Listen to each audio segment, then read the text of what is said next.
Tell me where you're calling from. Tell me where you're listening in from. The webinar is now live. Hi, webinar peeps. This is like way too much fun for me. I'm like, maybe I should do this like every day. Just, we can all just hang out, little lunchtime hangout every day. Okay, so if you guys are just joining, come say hi, please. I cannot see who is like listening or calling unless you say something, and it makes me feel so weird to think that I'm just talking to myself. So if you're here, if you're joining in the webinar, come on over in the chat box, just type a hi, tell me where you're listening from, where you're calling from, where you're watching from.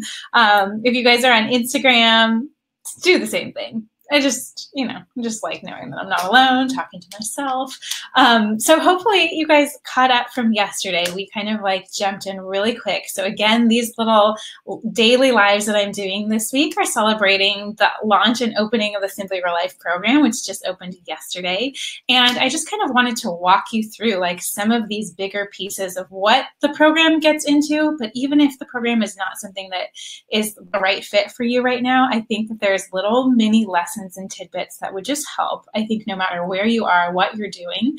And so these, I'm like, just wanted to find a way to like do this, but in a way that is like really approachable in real life, meaning I know you guys are busy because I am too. So just these like quick 10, 15 minute little mini conversations, hopefully things that you will walk away with a little bit of an action tip or things that you can kind of take and put into your day as of right now, like even through the rest of the day, through the rest of the week. I just want to get you thinking on some slightly different things, especially from this topic. So I love this. You guys are saying hi. We have Amsterdam, Ontario, Canada, Spokane, Seattle, Woodinville, Utah, Austin, New York. Look at this, New Jersey. You guys are awesome. I love this. Okay.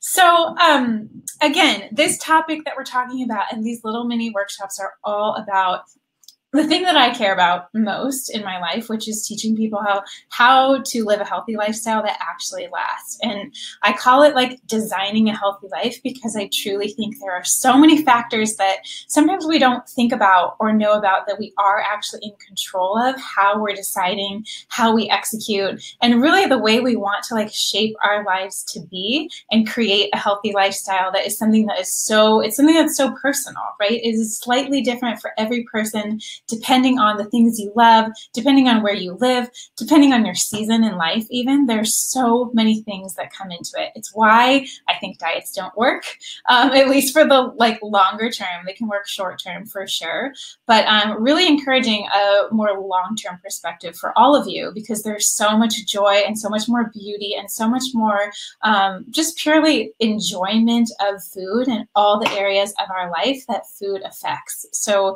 I think it's like diets, again, some of them can be great, right? Some of them are even real food diets. That would be the best kind. But again, they really don't take into account any factor of real life that brings us joy. So it doesn't take into account traveling. It doesn't take into account like sitting around our table with our families at night for dinner. It doesn't take into account like girls' nights and happy hour and somebody's birthday party and like the moments where it's about true human connection, right? All we hear about is like, okay, follow your diet, eat these foods, avoid these foods and situations always. It's just not always practical, AKA not a way that I really ever want to live. But if you guys know my story, it was one that I did live for probably 20 years of my life where I would just avoid all situations where that was the case, where it was like not the most perfect food, things like that. So if you guys are just joining in, come say hi, give me some hearts. So we're talking about this, how to like create this anti-diet life that actually lasts. So yesterday we popped right in. I know you guys are busy, so we're gonna get right to the point today. Popped right in and said, I was teaching you about the 5 steps. So the first step has to be transitioning to real food. So teaching yourself about real food, about what that is, even getting into some of the specifics, which I'm going to cover a little bit today. But like making that transition away from the food that is taught to us that is healthy, AKA every diet, every marketing campaign you've ever seen, like Got Milk campaign and eat more fiber and eat more like low carb. Almost every fad is based on a diet. right? So there's money to be made in that. Some like a true indication of what we should actually be eating, but more so like what are the things that are making money for these other companies and people. So the first step yesterday was transitioning to real food. So changing your definition of healthy food to it being all the things that we have floating around in our brain, everything that we hear on the radio, on podcasts, on Instagram even, like those are all of like the, what I call trendy, healthy diets, and switching your definition to real food just being about pure, natural, simple, one ingredient foods, things that come from the earth, things that have been around forever. I always tell my clients, like, I'm like, imagine if you were at the, like in the cast of Little House on the Prairie. Does anybody remember that show? Is it just me? Yeah. Like of what they would eat, right? What they would do and eat, and what could they grow, and what kinds of things could they eat for breakfast, right? So that's like a good starting point, at least into the world of real food. So that is the first step, I think, to getting away from this land of diet, the dieting and all the trends and the fads, is starting to look at food in a way that's never going to change. And so that's truly what real food is. Oh, Kate says she loved the show. Yeah. Anyone else? So it's something where once you do make that transition, now we're kind of ready to step two. And step two is what I just like to call of like redefining what feeling good means. So if the first step was redefining what healthy means, and instead of it being about like the trendiest or the, you know, the new scientific study, healthy just being about real food, plain, simple, end of story. So step two is that you take that and you want to like kind of take the next step of like, okay, if that's what healthy food is real food. Now, what does it actually feel like to feel good? So this is something that happens as a nice little byproduct of starting to eat real food, is that naturally you're starting to like clear out so many chemicals, so much processed food, so much healthy processed food, like the bars and the shakes and all the things that are marketed to us as being healthy, like cereal, soy milk, even like instant oatmeal, like tofu, all of the things that we're taught of like that these should be healthy foods. When you start being like, is this real food though? Like looking at the ingredients, and you're like, I can't recognize or pronounce any of that, means it's out, right? So you're just starting to focus on real food, and really within like a week, oh, I got you guys all going on the, you guys are on Instagram, can't see the webinar. People are going real deep on their favorite characters, Little House on the Prairie. Okay, back to important things. So when you start to like make this shift, what naturally starts to happen is your body within like a week or sometimes 7 days, like your body will start to get to work, right? And you will start to notice maybe a day or two of like, probably detoxing a little bit, even from things you maybe didn't even know that weren't real food. But when you do, you start to just like feel so much better. Like it just is this natural process that starts to happen, and it's so worth getting to. It means your blood sugar starts to stable out, like your taste buds start to clear, because that's totally a real thing. Like taste buds get coated by processed food and processed health food, and you cannot taste real food for real food. So like your sleep starts to get better, and then you get, you know, with all those physical shifts, we start to get even some mental shifts too, of like, like, I wonder, like, I was eating and doing all of this stuff sort of in autopilot, right? Like, how many of you can think of, like, when was the last time you tried something new or something different with your routine? A lot of times, especially with food, we buy the same things at the grocery store every week. We make the same exact things for dinner. We eat the same exact things for lunch. And we just go through, we almost start to act like robots in our own life. And it makes us really, really disconnected from what's actually working and how we actually feel. So in these first two stages, like eating real food, that then starts this transition into step two, which is like, how does feeling good actually feel? Like, I know for myself that when I first started eating real food, I was like, yeah, whatever. Like, I eat real food already. I'm already healthy. I already eat all these things, like blah, blah, blah. And then I started to actually take a second look, and I was like, holy crap, like I am totally addicted to sugar. I didn't know like how bad I was sleeping. I didn't know that it wasn't normal to like need to have caffeine every single day the minute that you wake up, right? I didn't know that it wasn't normal, like to like kind of have not great digestion, but not really know why. And so when I started like clearing out some of that stuff and letting the real food rise to the surface, I was like, oh my God, like I didn't know how bad I was feeling before until I started to feel good. And so I just want like to encourage you to maybe like, even if you already think that you eat healthy, like that there may be some things you can start to look at, enough so that you can get like like almost start transitioning into redefining what feeling good and what your normal feels like. Right? So your normal before that could be just like kind of like blah, like you need caffeine, you need sugar, cravings are really normal. They happen like all throughout the day. Like you need something sweet after lunch, like all of these things that you take to be as normal, or that you kind of get headaches and then you just take Advil, or like you kind of have weird digestion and so you drink coffee to fix it. You know, of all of these things that are not actually normal, but that you wouldn't know are not normal until you start feeling better. So the cool thing is that the body is so always wanting to move you like in this direction of being your best and your healthiest self, but sometimes we get in the way. And so those are like the two starting points I think that can make such a huge difference of like starting to understand and starting to get a little bit more in tune with your body. Because what happens is when you start to feel good, this sets the stage for step 3, which is secret, spoiler alert, on tomorrow, which is starting to help you clear the clutter. So when I say clearing the clutter, I mean like with your food, yes. So that's something that sort of happens naturally, but then you become so much more aware of how you're actually feeling. And enough to know like, oh, when I eat this, I feel really great and energized after. When I have like my, you know, green smoothie or this big, awesome salad, and I feel like sustained and energized and I feel great, like I can take on the day. That is so different than being like, I notice when I have chocolate at night, it keeps me up. Weird.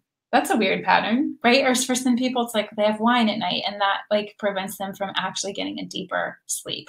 So these are like little intricacies that are different for every person. And so that is like kind of what I want to help you guys start to think about in your own life, is that what are the things that actually matter for you? Are there any things that are sort of like cluttery in terms of food, or maybe it's in terms of habits or your current routines, or like the little things that you do every day that are maybe not serving you, but you just haven't given any second effort. So I would like encourage you just to start thinking about that piece for sure. And especially with things of like what I call like the fun stuff in life.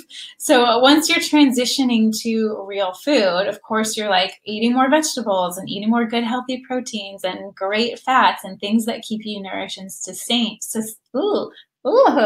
Sustained. Got a little extra there. So with those things, of course, like that is a part of it, but also starting to think in like, what are the things that you are maybe naturally doing that are just sort of out of habit? So think about this with coffee. Think about this with your habits around like wine or cocktails, or thinking about like dairy, grains, and sugar. Like those are the pieces that people usually have the most questions about. And those are also the pieces that get ignored in probably every diet. Most diets say to just take those things out completely, right? But that's not really a part of most a joyful, normal, real life where you're able to like celebrate and participate fully in your life. Those things are always a piece of it. So instead of being so black and white of like, I'm not doing any of these things at all, start to like just create a little bit more awareness of like, how do I actually feel when I'm starting to eat some of these foods? And if you can't tell, if everything's just like a blur, it means you should maybe go back to step 1 and make sure that everything is real food, so that you're giving your body even half of a chance to let it go to work, so that you can actually start to pay attention to what it's saying. When everything's all clear and clustery and like clouded in there and you're like just doing things on autopilot, it's really, really hard to tell and to get a sense to try and like pay attention to your body, like people say, which I know is an annoying phrase if you're like, oh God, okay, but I don't really know how to do that. This is how you do that. right? It has to come step 1 first with the real food. Step 2, redefining what your normal feels like feeling good. What does that feel like in your body from transitioning to real food? Does that make sense, you guys? Yes. Okay. So it is all connected. It's not like you can just wake up one day and be like, I'm going to be more connected to my body. I'm going to like listen to what she's saying finally instead of trying to boss her around. You know, I'm just going to like magically like meditate into my life that I will know intuitively what to eat. Like that is not what happens. Like, or you can try that, but it just like that would take so long. I mean, so long. So there is like a little bit of a process and a step here that is connected physically, mentally, and emotionally. Okay, I know I promised I'd like keep these short, and I know that I'm already at like 15 minutes. I could talk about this forever. But so just so you guys know, like this is, I really want you to start taking this into action. So think about this in your daily routine as you go through like the next 24 hours of things, especially those things that are usually things that we totally take out when we're trying to like get healthy. Coffee, alcohol, dairy, grains, like sugar, thinking about your relationships to those things. And at the very minimum, maybe starting to upgrade at least the ingredients. So you're like upgrading everything to all real food so you can give your body even half of a chance at trying to tune into itself. Cool? Make sense? All right. I love it. Let me know if you guys have any other questions or things that you want to make sure definitely get covered in these daily mini sessions. So we'll be back here tomorrow, Wednesday at noon, and then Thursday and Friday at 3 p.m. And then on Tuesday, I'm going to do a quick little wrap up of everything that we talked about. But this is something that's so important. And these are some of like the key pivotal pieces that are in the Simply Real Life program that just opened yesterday. So exciting. And it's something that I just opened once a year, and it's truly the process, this process that I take all of my one-on-one clients through, all the private clients through, but done in a group format. And it's so like encouraging and life-giving and helps you kind of truly break down this very like big sort of intimidating process to like have a better relationship to food. Do you know what I mean? And eat more intuitively and like know the things that you need to thrive the best, because it is slightly different for each person, but we all have the same baseline and the same cards we can play with and tweak and try and test and experiment. So that's really what the program is about. So if you guys have not checked it out yet, it's at simplyreallifeprogram.com. It's also linked up in my blog too, and linked on my Instagram page. So I definitely encourage you to check it out. It's only open until next Wednesday. And if this type of stuff is fascinating to you, and this is something where you've tried a lot of other things before, but it always feels more like a quick fix or short-term thing, not an actual long-term game plan that influences how your brain fires and how you're creating these habits and routines and your mindset and your thoughts and your actions, the things that you're attracting into your life. It is all encompassing, right? And you have to sort of address it from all sides in order for it to be something that lasts and sticks. Okay. I love you guys so much. I hope you have a great rest of your day, and send me a message on Instagram or Facebook, or to email to hello@simplyrealhealth if you guys have questions. But yeah, make sure you check out the program, and I'll see you guys tomorrow for step 3.